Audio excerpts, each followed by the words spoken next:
بسم اللہ الرحمن الرحیم۔ اسلام کے جو بنیادی ارکان ہیں ان میں نماز کے بعد دوسرا نمبر زکوٰۃ کا آتا ہے۔ قرآن کریم میں جگہ جگہ نماز کے ساتھ زکوٰۃ کا ذکر آیا ہے۔ اقیموا الصلاۃ وآتوا الزکاۃ، اقیموا الصلاۃ وآتوا الزکاۃ۔ ہمارے ہاں کسی آدمی کے دیندار ہونے کی عام طور پہ یہ علامت بیان کی جاتی ہے کہ میاں بڑا دیندار ہے، نماز روزے کا بڑا پابند ہے، لیکن قرآن کریم نے نماز کے ساتھ روزے کو نہیں جوڑا، بلکہ قرآن کریم کے ساتھ نماز کے ساتھ زکوٰۃ کو جوڑا ہے۔ چنانچہ جگہ جگہ قرآن کے اندر نماز کے ساتھ زکوٰۃ آتی ہے۔ وجہ اس کی یہ ہے کہ روزہ بھی بدنی عبادت ہے اور نماز بھی بدنی عبادت ہے، تو وہ جب ہم نماز اور روزے کو جوڑتے ہیں تو اس سے یہ معلوم ہوتا ہے کہ بدنی عبادت کا اہتمام کرتا ہے۔ اور اگر نماز کے ساتھ زکوٰۃ کو جوڑ دیا جائے تو زکوٰۃ مالی عبادت ہے، تو اب مطلب یہ ہوا کہ نماز کا مطلب یہ ہوا کہ نماز سے یعنی نماز کے بارے میں مفسرین یہ لکھتے ہیں کہ جب قرآن کریم میں نماز کا ذکر ہوتا ہے تو اس سے تمام بدنی عبادات بھی مراد ہوتی ہیں بہت سی صورتوں میں۔ تو اقیموا الصلاۃ وآتوا الزکاۃ کے اندر بدنی عبادات کرنے والا اور مالی عبادات کرنے والا، یہ ہے وہ لوگ جو کامیاب ہیں۔ تو قرآن کریم میں یقیمون الصلاۃ ویؤتون الزکاۃ کہ وہ لوگ جو نماز قائم کرتے ہیں اور اس کے ساتھ زکوٰۃ ادا کرتے ہیں۔ تو زکوٰۃ یہ اسلام کا دوسرا بڑا فریضہ ہے۔ قرآن کریم میں احادیث طیبہ میں اس کے بہت زیادہ فضائل آئے ہیں۔ زکوٰۃ کا معنی ہوتا ہے پاک کر لینا، اور جب آدمی اپنے مال سے زکوٰۃ ادا کرتا ہے تو اگر 100 میں سے اس نے 2.5 روپے ادا کر دیے تو باقی 97 روپے جو ہیں وہ اس کے پاک ہو جاتے ہیں۔ قرآن کریم میں آیا ہے کہ جو لوگ اللہ کے راستے میں خرچ کرتے ہیں، مثل الذین ينفقون اموالهم فی سبیل اللہ کمثل حبۃ انبتت 7 سنابل فی کل سنبلۃ 100 حبۃ، کہ اگر ایک آدمی نے 1 روپیہ بھی اللہ کے راستے میں خرچ کیا، کمثل حبۃ انبتت 7 سنابل، وہ ایک بیج ہے جس کے اندر 7 خوشے ہیں اور ہر خوشے کے اندر پھر 100 بیج ہیں، گویا ایک بڑھ کر 700 گنا ہو گیا۔ اور صرف یہ بات نہیں کہ 700 گنا تک ثواب ملتا ہے، واللہ یضاعف لمن یشاء، اور اللہ کسی آدمی کے اخلاص کو دیکھ کر اس سے زیادہ بڑھا دیتے ہیں، تو 700 گنا سے بھی زیادہ ملتا ہے۔ ہمارے معاشرے میں عام طور پر زکوٰۃ جو ہے وہ رمضان المبارک میں ادا کی جاتی ہے۔ یہ بات سمجھنی چاہیے کہ رمضان المبارک اصولی طور پر زکوٰۃ کا مہینہ نہیں ہے، لیکن اگر کوئی آدمی رمضان المبارک میں زکوٰۃ ادا کرے اس خیال سے کہ چونکہ باقی عبادت کا ثواب بڑھ جاتا ہے اور زکوٰۃ کا بھی 70 گنا بڑھ جائے گا، اس لیے میں رمضان میں ادا کرتا ہوں، تو اس میں کوئی حرج کی بات نہیں۔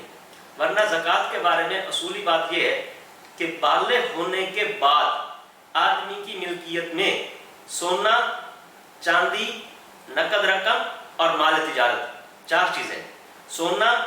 چاندی، نقد رقم اور مال تجارت، اگر ان کا مجموعہ 52.5 تولے چاندی کے برابر ہو جائے، جس تاریخ کو اس کی ملکیت میں یہ سارا مجموعہ آیا، مثلا 15 شوال کو آیا، تو اگلے سال اگر 15 شوال کو نصاب کے بقدر اس کی ملکیت میں موجود ہے،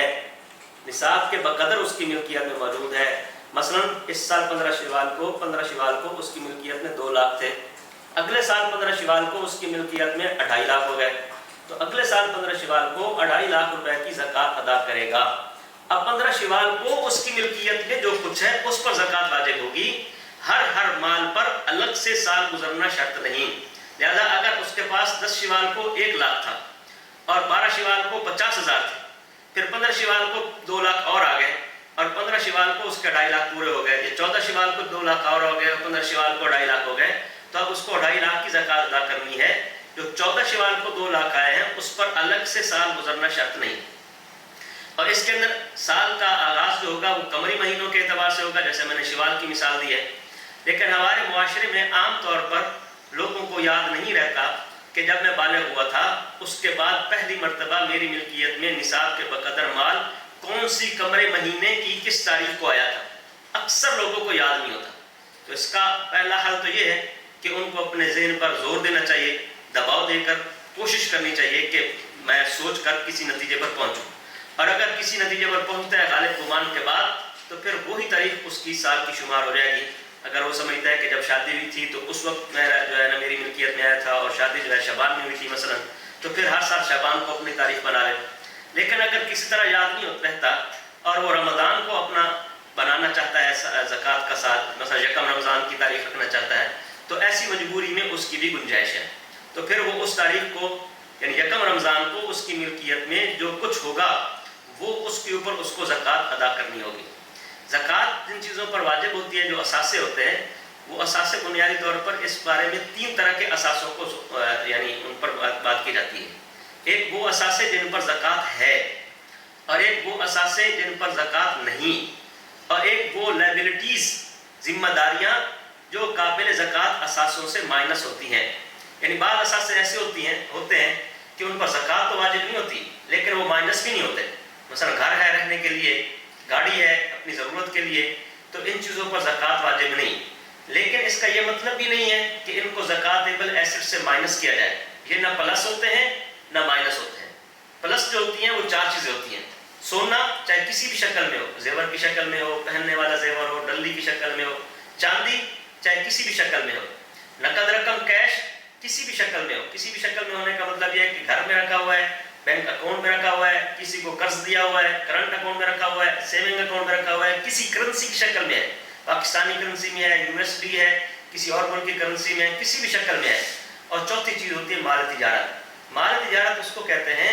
جس کو بیچنے کی پکی نیت سے خریدا ہو، یعنی خریدتے وقت پکی نیت یہ ہو کہ میں نے اس کو بیچنا ہے۔ اگر خریدتے وقت پکی نیت یہ تھی کہ میں نے اس کو بیچنا ہے تو وہ مال تجارت بن گیا۔ اگر خریدتے وقت کوئی پکی نیت نہیں تھی، پلاٹ لے لیا اور کوئی نیت نہیں تھی، ہو سکتا ہے بیچیں، ہو سکتا ہے نہ بیچیں، ہو سکتا ہے گھر بنائیں، ہو سکتا ہے مکان بنا کے کرائے پہ دے دیں، تو یہ مال تجارت نہیں مانا۔ اگر بعد میں نیت بیچنے کی کر بھی لیں تو بھی وہ مال تجارت نہیں ہوتا۔ اگر شروع میں ہی پکی نیت تھی کہ میں اس کو بیچوں گا، چاہے بیچ کے گھر بناؤں گا یا بیٹے کی شادی پہ لگاؤں گا یا کچھ بھی کروں گا، جو بھی وہ نیت بات بیچنے کے بعد کی ہو اس کا اعتبار نہیں، لیکن اگر خریدتے وقت بیچنے کی پکی نیت کر لی تو یہ مال تجارت بن جاتا ہے۔ ان 4 چیزوں کو جمع کیا جائے گا۔ اور اگر کسی کے پاس کوئی ایک چیز ہے، مثلا صرف سونا ہے اور کچھ بھی نہیں ہے، نقد بھی بالکل نہیں ہے، چاندی بھی بالکل نہیں ہے، مال تجارت بھی نہیں ہے، تو پھر صرف اس صورت میں 7.5 تولے سونا کا اعتبار ہوگا۔ لیکن عادتاً لوگوں کے پاس کیش رقم ہوتا ہے، کچھ نہ کچھ 1500 تو ہوتا ہی ہے، اس لیے سب سونے کے ساتھ کیش مل جاتا ہے یا مال تجارت مل جاتا ہے، تو پھر اس صورت میں پھر سونے کا اعتبار نہیں رہتا، بلکہ 52.5 تولے چاندی یا اس کی قیمت، مثلا آج کل 1,10,000 جو اس کے آس پاس کچھ رقم بنتی ہے، تو جس کے پاس ان چاروں کا مجموعہ 4 نہیں ہے تو 3 نہیں ہے تو 2، اور اگر صرف سونا ہے تو پھر 7.5 تولے سونا۔ اگر اس کا مجموعہ یعنی چاروں یا تینوں یا دونوں کا مجموعہ 52.5 تولے چاندی ہے، اور جب پہلی دفعہ ملکیت میں آیا تھا اس کو پانے کے بعد 1 سال گزر چکا ہے، تو پھر اس کے اوپر اس کی زکوٰۃ واجب ہو جاتی ہے۔ یہ بالکل میں نے انتہائی اور بنیادی اصول آپ کی خدمت میں عرض کی ہے، اس کی بھی بہت ساری تفصیلات ہیں، اس کے علماء کی رہنمائی میں معلوم کر کے اس کے مطابق زکوٰۃ ادا کرنی چاہیے۔ بعض لوگ جو ہے زکوٰۃ اس طرح ادا کرتے ہیں کہ اندازے سے نکالتے ہیں، حساب کتاب پورا نہیں کرتے، تو یہ ایک کوتاہی ہے۔ ایک ایک چیز کو جمع کر کے اس کا پورا حساب لگا کے زکوٰۃ ادا کرنی چاہیے۔ پھر بعد میں احتیاطاً زیادہ دے دے تو اچھی بات ہے، لیکن حساب پورا کرنا چاہیے، اس لیے کہ اگر حساب پورا نہ کیا اور کچھ رہ گیا تو جتنا رہ گیا اس کا وبال ذمے میں رہے گا۔ اس لیے زکوٰۃ کو اپنا فریضہ سمجھ کر ادا کرنے کا اہتمام کرنا چاہیے۔ اللہ مجھے اور آپ کو عمل کرنے کی توفیق نصیب فرمائے۔ وآخر دعوانا الحمدللہ رب العالمین۔